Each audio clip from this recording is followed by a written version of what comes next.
bà xe ra cho nó ở xin đâu thì nó đó cho nó hai chiếc xe hậu ở xin đâu nữa nó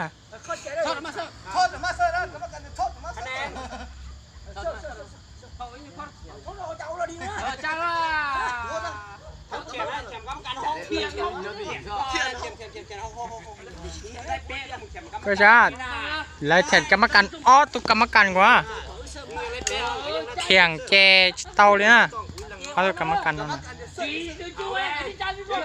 đây đường bao tao chỉ đó đi ha cái mắt cắn ó tung quá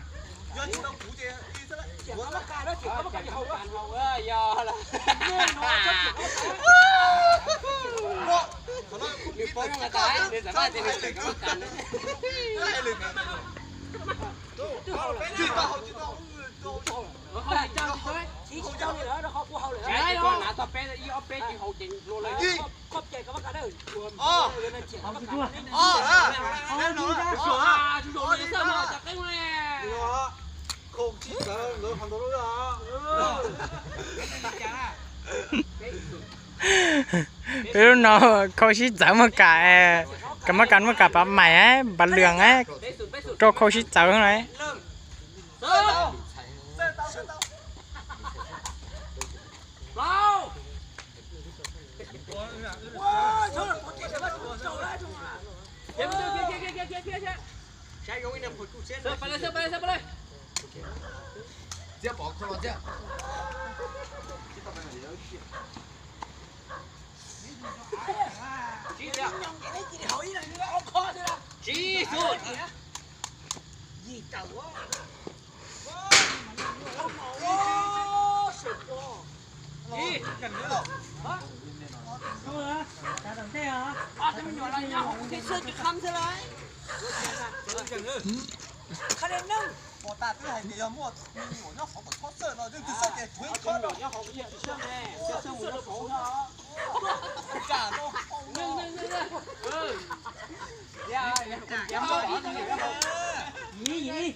cái này tao学大的，那不干嘛干了？那这里人家了。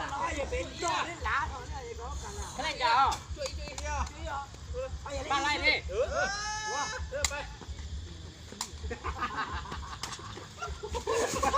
Cái đứa cẩn tao tới lúc nào đấy.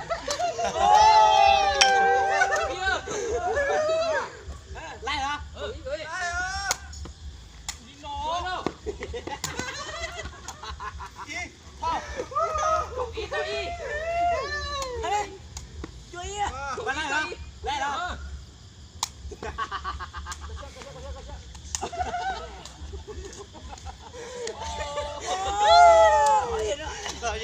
lên lên